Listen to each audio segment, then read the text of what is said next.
क्या आप विश्वास करेंगे कि भारत के एक महान सम्राट ने खतरनाक ज्ञान को मानवता से बचाने के लिए एक गुप्त संगठन बनाया था? 9 रहस्यमयी व्यक्ति, अपार शक्ति से भरी प्राचीन पुस्तकें, विज्ञान, युद्ध, मनोविज्ञान और ब्रह्मांड के रहस्यों से भरा ज्ञान। आज भी कुछ लोग मानते हैं कि यह संगठन अब भी जीवित है। यह है सम्राट अशोक के 9 अज्ञात पुरुषों की अद्भुत कहानी। लगभग 2200 साल पहले सम्राट अशोक मौर्य साम्राज्य पर शासन करते थे, लेकिन शांतिप्रिय राजा बनने से पहले वह एक भयानक विजेता थे। 261 ईसा पूर्व में अशोक ने कलिंग पर एक विशाल आक्रमण किया। यह युद्ध बेहद भयानक था। हजारों लोग मारे गए, गांव तबाह हो गए, परिवार बिछड़ गए। युद्ध के बाद जब अशोक ने खून से भरे युद्ध क्षेत्र को देखा, तो उनका हृदय पूरी तरह बदल गया। उन्होंने हिंसा छोड़कर बौद्ध धर्म अपना लिया। लेकिन उसी समय उन्हें एक डरावनी सच्चाई का एहसास हुआ।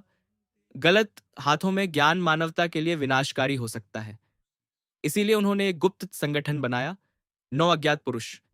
किंवदंतियों के अनुसार अशोक ने 9 महान विद्वानों को चुना। हर व्यक्ति एक रहस्यमयी पुस्तक का रक्षक बना। माना जाता है कि इन पुस्तकों में अपने समय से कहीं आगे का ज्ञान मौजूद था। जब एक सदस्य की मृत्यु होती थी तो उसकी जगह गुप्त रूप से किसी और को चुना जाता था। कहा जाता है कि सदियों तक यह संगठन छिपकर काम करता रहा। पहली पुस्तक में लोगों के मन को नियंत्रित करने की तकनीकें थीं, लोगों को प्रभावित करना, भीड़ को नियंत्रित करना और समाज को दिशा देना। दूसरी पुस्तक मानव शरीर के रहस्यों पर आधारित थी। कहा जाता है कि इसमें केवल एक स्पर्श से उपचार या मृत्यु देने की तकनीकें थीं। तीसरी पुस्तक में बैक्टीरिया और बीमारियों का ज्ञान था। क्या माइक्रोस्कोप बनने से पहले भारत में यह ज्ञान मौजूद था? यह आज भी एक रहस्य है। चौथी पुस्तक धातुओं को बदलने और अपार धन पैदा करने की विद्या से जुड़ी थी। पांचवी पुस्तक दूरसंचार के रहस्यों पर आधारित थी। कुछ लोग इसे आधुनिक रेडियो तकनीक से जोड़ते हैं। छठी पुस्तक में गुरुत्वाकर्षण को नियंत्रित करने की तकनीकें थीं। कुछ लोग इसे प्राचीन विमानों की कथाओं से जोड़ते हैं।